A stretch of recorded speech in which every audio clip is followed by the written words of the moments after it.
and welcome back to The Good, the Bad and the Ugly Show. So Ealing Studios produced some of my favourite British films of all time, some fantastic comedies from the 40s and 50s specifically. That's right. So today we are counting down my favourite top 10 Ealing films.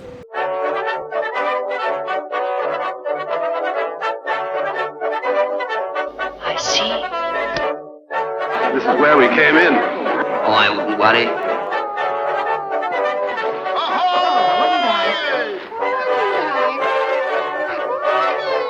No, really good plan would include Mrs. Wilberforce.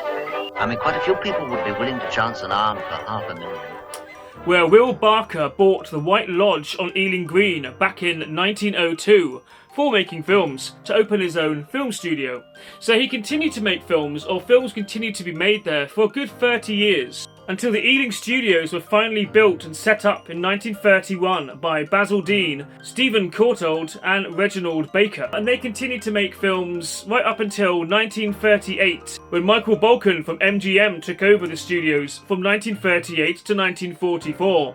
And then they were bought out and owned by the Rank organisation, who you would know from a lot of British films, including mainly the Carry On films. So they were best known, really, mainly for their post-war films of the late 40s and early 50s. These are including much of the great comedy films they produced. So let's get into it. Let's count down our list, our top 10 Ealing films.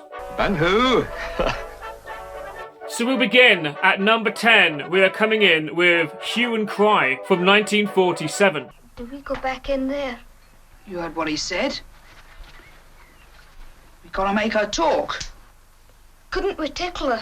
This was directed by Charles Crichton, or Crichton, I can never pronounce that name, starring Alistair Sim. Now, of course, Alistair Sim, one of my favourite great British actors from the kind of 40s and 50s. He played Scrooge in my favourite version of Scrooge, which was just called Scrooge, which up until doing the research for this video, I always thought was an Ealing film, just because it has quite a few of the Ealing faces showing up in it and the same kind of atmosphere. It's not at all. So that would have been on the list at some point, but it's not going to be now. But Alistair Sim was great. Obviously, he's most well known for the St. Trinian's films, the early ones anyway. But yeah, also starring Harry Fowler, Joan Dowling, and Jack Warner. Some of these names I have a little bit of trouble with because I don't want to mispronounce them. If I mispronounce anything in this video, then it is what it is. This was considered to be actually the first Ealing comedy film. And yeah, it's a good one. So it's at number 10 because it's probably my least favourite of the ones I've seen, but it's still very good anyway. It's kind of like, if you ever read those kind of 1950s and all sort of 40s and 50s kind of like boys comics, kind of like misadventures and stuff, you know. I can't really think of anything that completely fits my head on that one. Famous Five, Just William, Billy Bunter, I don't know. That kind of boys comic, kids trying to solve crimes and that kind of stuff. A little bit of that. So this is one of those, it's kind of wacky thriller for kids, really. And Alistair Sim plays a great role in it as well. Yeah, I don't know much more I can say about it, really. It definitely comes in at number 10, though. It's a good film. And coming in at number 9, it is, of course, Pool of London from 1951. This was directed by Basil Dearden, so he also directed quite a few of these other films. Well, he also directed a few more films for the studio, some quite good ones as well. And this was starring Bonacarlino, if that's how you pronounce his name. Probably not, I'm going to guess. Earl Cameron, Susan Shaw, and yeah, that's pretty much it. And some other people as well. So yeah, this was a good film. I discovered this looking for a list of British kind of crime drama films to take place in London in like the sort of, you know, in the kind of pre-60s, looking for some good old kind of grimy British films, and this came up on the list of that. And I saw it about a month or so ago. I first watched this film, well, a few months, and it's fantastic. It's great. It's wonderful. The storyline to this, okay, so the merchant ship, the Dunbar, turns up in docks in London, and basically the crew get out on shore leave, and it kind of follows their misadventures and kind of what happens to them. Just focusing on a few characters. This film has everything from some quite nice, helpful people to some horrible gangsters. Yeah, it's a good film to watch. Check it out, definitely. It also had what I believe was the first interracial relationship to be portrayed in a British film, which is definitely something.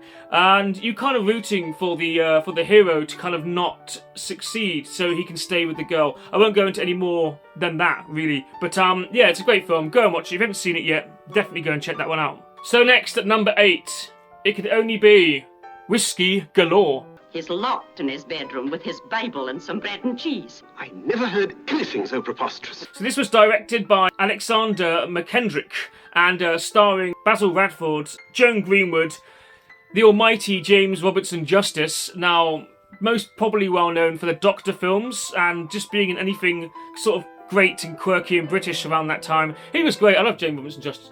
So yeah, so this film, the basic premise of this, I only saw this for the first ever time last week, actually. It's one of the films that I've been missing from my Ealing list for many, many years. So the storyline for this basically follows a small Scottish island. This is just after the war, where they're still rationing and all that stuff, and they run out of whiskey, which is like the worst thing in the world. So the old people start to kind of like die of misery and boredom. The younger people get miserable, and everything's terrible. And also, you know, it rains a lot there anyway. So what happens next is, so part of this was based on reality, but only a tiny bit of it. So this big ship basically shipwrecked near the island. And that's where the reality bit ends. That did happen. But in this film, obviously, the ship is carrying a huge amount of whiskey. Crates and crates of whiskey. So can you imagine where this is going to go? So the islanders find out that this boat has shipwrecked and they have no whiskey. This boat has whiskey. And they're kind of being kept in check by this prim and proper little army sergeant guy who doesn't want them getting the whiskey. It's me! I am Captain Waggot. Ah, but how do I know that you're Captain Waggot? And it all kind of goes from there, really. It's a bit of a cat and mouse type thing, really. They're having to hide the whiskey and the authorities are looking for it. It's great, actually. Very fun film. It was filmed on the island of Barra. So lots of rain, lots of storms. Yeah, basically set the budget back for this film, making it quite a difficult film to make. It's not, however, a difficult film to watch. It's actually very, very enjoyable, a lot of fun. So if you haven't seen this one, like me, if you left it off your list, then definitely go and check it out. And speaking of bad weather, this brings us on to number 7 on the list. It Always Rains on Sunday. Hi, Sonny, run along. She's my sister, eh? Directed by Robert Hammer, starring Googie Withers. I hope it's pronounced Googie. It might be like Jugie or something. I don't know. She's in a few more of these films though. I'm going to say Googie, just for fun. Also, John McCallum and Jack Warner again. He's a bit of a regular. And Alfie Bass, of course. Alfie Bass turns up. He's kind of slightly uncredited in this, I think. He's in a small part. But he turns up in a lot more of these films. I think he's a great little guy. He was in a lot of small roles around this sort of time. He also became Alf Garnett's next door neighbour later on in Till Death Us Do Part, which I also loved. Funny actor. So this film, this is our second serious film on the list. So not all the Ealing films were comedies. There was a mix, really. I mean, there was sort of serious drama, even a horror, which we might talk about later on. But this film was great, actually. This is a proper piece of British kind of kitchen sink drama, thriller kind of stuff, I suppose. This is about a man who escapes from prison and he's come back to hide out in his ex-girlfriend or ex-fiance's house. Obviously her life's changed a little bit and she's married and she has stepdaughters and stuff. So yeah, complications do arise. Yeah, this was kind of looked at, this is kind of credited to be a little bit like the French cinema of the time as well, the kind of poetic realism. So yeah, people like this film, people always did, and I think it's great. Also another film, yeah, as I say, I only saw this film recently as well. Another one. Great though, definitely go and check it out. And this brings us to number 6 on the list. Of course, it has to be Passport to Pimlico. Yes, your export department. This is Burgundy. So made in 1949, this film was directed by Henry Cornelius, and it stars Stanley Holloway, Hermione Baddeley. I mean, I probably pronounced that one wrong. I'm gonna assume Margaret Rutherford, and of course, an interesting little cameo from none other than Charles Hawtrey. That's right, long before his Carry On days, and he looks quite different in this. He's quite young. It's strange to see him in a role that he hasn't got the little glasses and he's not doing the kind of the "oh hello" catchphrase and all that sort of stuff. It's weird to see a different Charles Hawtrey, but that just made the film more interesting. Passport to Pimlico, though, is a fantastic film. So it's a small place in London called Pimlico where they discover where they live belongs to the House of Burgundy. So basically it means it's kind of not part of Britain anymore, so it means they get to kind of be their own kind of state, like their own kind of utopia. So they can cut themselves off and fence themselves off from the rest of Britain and have their own rules. So that means they can get rid of all the rationing and all the nonsense that they don't like and all the depressing stuff.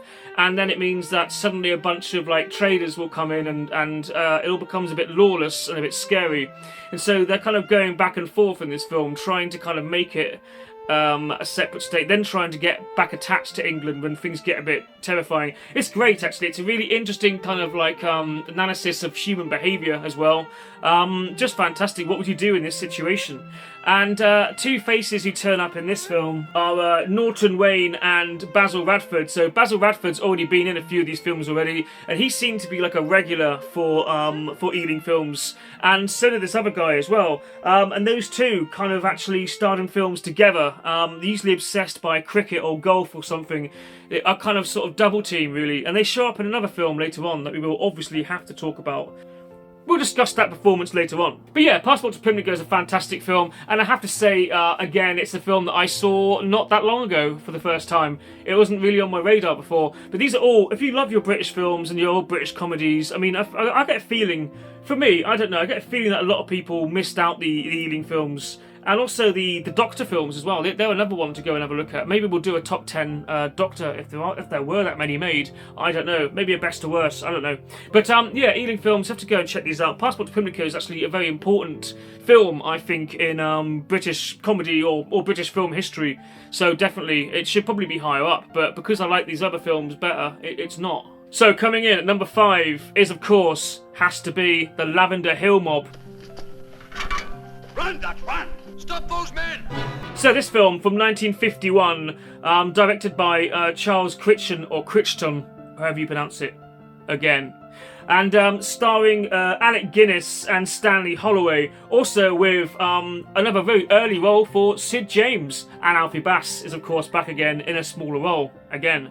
But Sid James and Alfie Bass are brilliant in this film. They're kind of like a double team in it. Anyway, this film is about basically a bored bank clerk, well, a bored head of security in a bank.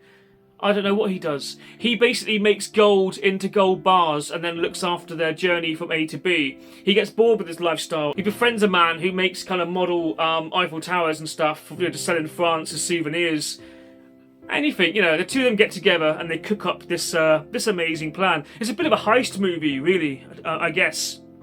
And they have to hire other criminals to help them out, of course. So that's where Sid James and Alfie Bass come in. But it's perfect. There's some great scenes in this. There's a scene where they're actually having to steal from the middle of an exhibition in the Metropolitan Police Centre, which is absolutely fantastic. Leads to some amazing chases. And there's a fantastic bit that even my daughter, was 8-year-old, was laughing at watching this film recently, was the Welsh policeman singing Old MacDonald's Farm hanging onto the side of the car. Nice bit of music when you're driving, isn't it? With a here, there, you're up, there, up, everywhere. Old MacDonald had a farm, E-I-E-I-O. That's a perfect scene for this. But this is just going to sort of showcase Alec Guinness as the fantastic actor that he was. And, well, I believe, obviously, he went on to do some much bigger things cinematically, but I think these early performances definitely helped show the world how good he was, you know? He was like our first real kind of, big British actor, I guess. In a way, I could be wrong with that, I don't know. But it seemed to be the case anyway. This also got to number 17 in the best British film in the British Film Institution list. So other people like this film quite a lot as well. It would appear. And I saw it when I was a very young chap. I must have been about 10 or 11 when I first saw this film. One of my granddad's favourites. So we'd sit and watch this and other Ealing films we might discuss possibly in a moment. So next we get on to number 4. Now this film could also be number 1, and it probably would be in a lot of people's lists. And I'm wearing the t-shirt, you know. So, but it is number 4. It's in the top, you know. It's in the top 5, you know. Can't do more than that. It is, of course, The Man in the White Suit. Oh, I'm sorry. Wrong floor.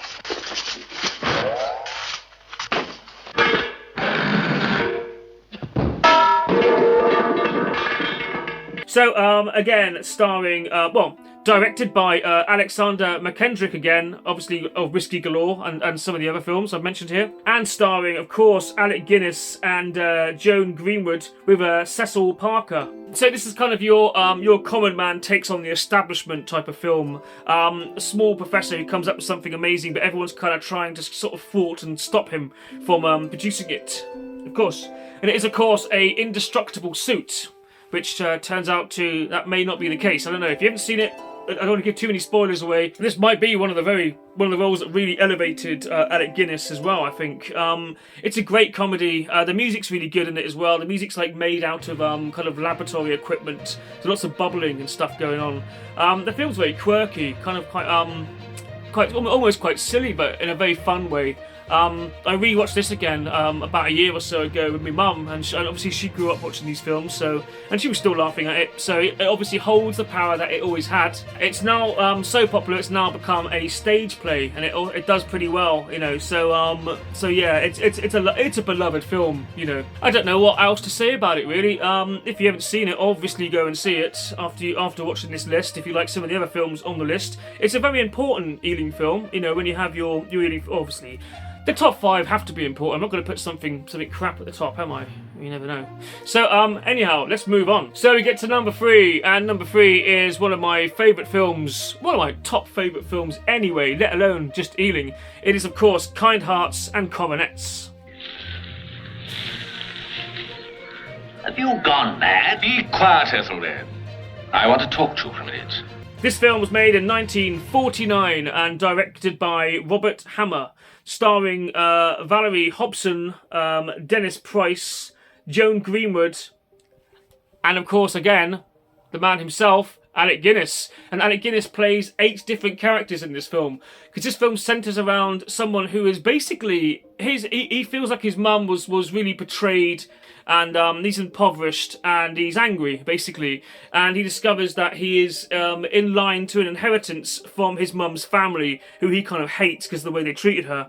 So he basically decides, let's off them all and then climb our way up to the top. So, 8 people stand in your way, get rid of those 8 people. So, and they're all played by Alec Guinness. It's great. And it also has the whole family trait in this film where, like, the most intelligent son when it's a big family, the most intelligent son becomes like a bank manager, and then it gets lower and lower and lower down to where the idiot son is a priest. And I always kind of found that quite amusing. Like, that was a big Irish thing in the past to kind of do it that way. Anyway, it's probably not the case. It's probably just a terrible kind of terrible stereotype, but it's always amused me a little bit. It was number 6 in the old Brit 100 greatest film list again, so you know, another very important film. Yeah, it's based loosely on Israel Rank's novel, The Autobiography of a Criminal, and that was from when was that written? 1907. But it's a fantastic film. Definitely, you know, I can't say enough. Go and watch it if you haven't, because it's just fantastic. And also, another little side note of here, it was filmed in Leeds Castle and around Kent. I did that bit of research, I thought I'd just throw it in there, because it's very interesting, isn't it?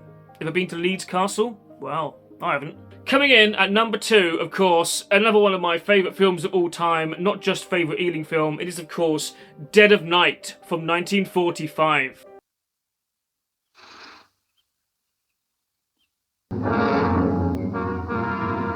Just room for one inside, sir. This was directed by Alberto Cavalcanti, if that's even a flipping word, I don't know. Charles Crichton again, Robert Hammer again, and Basil Dearden again. So this is all the different Ealing directors all coming together to make an anthology film, which is a really cool idea.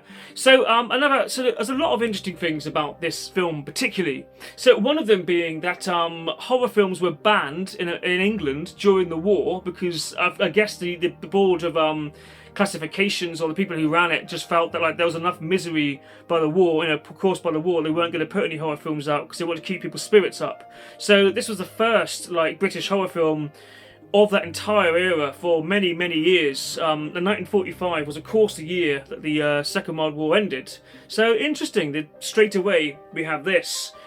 And it's great. The stories are so good. So The Room for One More Inside, beginning story. the whole, the possessed mirror, and the ventriloquist dummy at the end of it. Of course, the real case of the girl who killed her brother.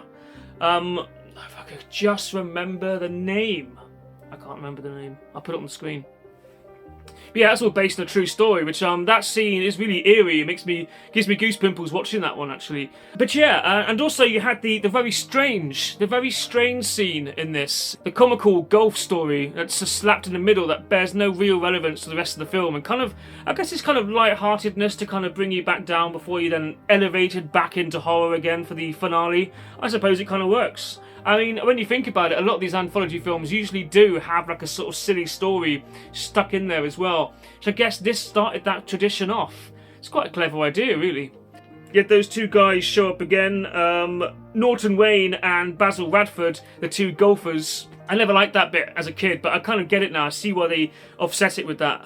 But also, this inspired like a huge amount of things to come. So Amicus films, all the Amicus horror anthology films that were based on the old EC comics, I feel definitely owe a lot to this film. I think this is the first of those kind of things, and also like countless other ones, like the Illustrated Man as well later on. I know that's based on the book, but there's a similar kind of feel to it. Anthology films were great. There's still loads of them now. America, there's hundreds of them as well. I mean, there's the whole Creep Show and Tales from the Crypt and all that stuff. Again, coming from the EC comics, but without this film, I feel like this kind of laid a bit of a foundation for that kind of thing. Of course, yeah, it did also feature a teenage Sally Ann Howes who went on to do Chitty Chitty Bang Bang. She's the lady in that, so early performance by her. So yeah, I don't know how to big that one up enough, really. Definitely go and watch Dead of Night. I also turned on the TV like a couple of weeks ago, and they were showing this film on one of those kind of like dodgy channels where they show old films, bad copies of old films all over and over and over again. But they were showing this film at like 10 in the morning, and that's interesting because I think this film's pretty scary. I think this would scare a child. I guess they're all at school, so it's all good. Okay, so we're coming in now at number 1, and my number 1 greatest favourite Ealing film is, of course, The Lady Killers from 1955. But there's just one thing. So this is a perfect film, directed by Alexander McKendrick again, starring Alec Guinness, Cecil Parker, Herbert Lom, Peter Sellers, Danny Green, Jack Warner, and Frankie Howard, of course. We can't forget Frankie Howard from this film as the angry fruit and veg owner. And also that has to bring us to mention Kenneth Connor, because Kenneth Connor was uncredited in this film. This is a very early performance by him, but I think he's beautiful in this. He's the taxi driver who really does nothing wrong and has a horrible day as a result of the meddling Mrs. Wilberforce, who is the kind of protagonist, plus almost maybe villain of this film. You kind of side with the villains slightly. I don't know. Maybe it's just me. Maybe I side with villains. I don't know. But Mrs. Wilberforce is great anyway. Let's just say she comes through on this film. I won't go into too many more spoilers in case you haven't seen it. But also, I have to mention at this point, this film was remade by the Coen brothers. Now, I love the Coen brothers films. I'm a big fan of the Fargo series as well. And all their films I love. I mean, they're great, classic, really funny, really good films. But I have not seen their remake of The Lady Killers. And I don't think I'm ever going to, because I don't like the idea of it. Because this film is sacred to me, you know? Sometimes it's best, in cases like the Wicker Man remake, sometimes it's just better not to know, I think I can live with that. Yeah, I won't watch the Coen Brothers remake. So this film was fantastic. Also shows like London as something very, very different. I mean, I'd imagine not a single building or idea in this film is the same. I don't know how to say that. I'd imagine every building shown in this film has been knocked down. The trains have all been replaced. Even the telephone boxes, everything. So there's not an ounce of like London that's the same in this film that it kind of exists now. So it's like watching something from a different country. And they say, you know, the undiscovered country is the past and all that stuff. I'd encourage younger people to definitely go and watch this film just to kind of learn something a little bit about English, the English way and how England was back in the 50s. It's interesting. Also, I love the house, the little house, the little house right next to King's Cross Station. I can't imagine that was ever really there. It might be a model stuck somewhere on another street. It looks a little bit like the Rillington Place street, kind of, but with a little cottage stuck at the end of it. I could never quite work it out. Maybe it was there. Maybe it was there at one point. I don't know, probably a set. But yeah, it's a great film. It's great tension, atmosphere building in this. Herbert Lom is fantastic. It must be quite an early performance by him. Of course, Peter Sellers and Herbert Lom would then go on to do the Pink Panther films together, and they played off each other beautifully. Peter Sellers is great in this. He's playing like a little spiv with a quiff. I love that. It's a good character, because normally he's so kind of over the top and full on. He's not in this case. He's a very kind of like everyman type, sort of 2-bit thug, you know. It's great, it's fantastic. And One Round is one of my favourite characters as well. I do love him. I love the music they're rehearsing throughout the entire film. And of course, the music we are talking about just happens to be Boccherini Quintet E Major Part 3. That's the one. This. That's the one, yeah. But yeah, you kind of grow to love it and sort of hate it by the end of this film. So Mrs. Wilberforce, the lady who played Mrs. Wilberforce, she originally was turned down from the role because they just thought she was too old and she might not be insurable, like she might not make the film. And they hired someone who was younger, and then she died, so they gave this lady her role back. Isn't that crazy, right? Mm-hmm. But yeah, this is a fantastic film. Can't stress it enough. It's a great film. You need to go and watch it, definitely. So there we go. So that was my personal top 10 favourite Ealing films. And that was kind of like one of the last The Lady Killers, actually. They stopped making these classic films in 1959 with a film called The Siege of... I can't remember. I'll stick it on the screen. That one. That's right. I actually haven't seen it yet. It's on my list of films to watch at some point, but I don't know. So the BBC bought the studios in 1955 and owned it until 1995. After that, it was owned by the NFTS and certain other companies as well owned it. It's going to lose interest after a while. But the great comedy Ealing films had come to an end by 1959. But yeah, a very important part of English film history to rediscover and to re-examine. So, so after the 90s, of course, they produced, the Ealing Studios carried on under different names. They produced films such as Shaun of the Dead, which is actually a fantastic British comedy horror film as well. That's kind of almost getting back to a time when we did put out these amazing films. Definitely go, if you haven't seen Shaun of the Dead, definitely watch that. Don't be put off by the fact it's a zombie film. There's a lot more going for it than that. And they also did the revived St. Trinian's films, which I could do without. I don't need to see those. I love the original ones for kind of how they were. I think the time was past for that kind of thing, so I didn't really enjoy the reboots of those much. Some people might have, you know, maybe. And they also, now they're doing like Downton Abbey and all that stuff, so that they're still using the Ealing Studios to make films and TV programmes. But I would love to see a return for Ealing. I think there's a lot of great films we could produce. There's a lot more in it from England that you could do, you know. The English films shouldn't be as kind of dead as it is. We should be putting out more films, more independent films. I think Ealing would be great to bring that logo and that name back and put these films out as Ealing films again. As we said in the Carry On video, you can't really bring those films back because they're of a kind of past time, a bygone era, where it's best just to leave it as it was. Ealing has a lot of potential. You could do a lot of modern kind of British, like a mix of horror, kitchen sink, thriller and comedy films. It could work. I'm just saying it could totally work. So there we go. That was my top 10 Ealing films and a tiny bit of history thrown in as well. I hope you've enjoyed this video, and remember to please like, share and Die if you want to! You innocent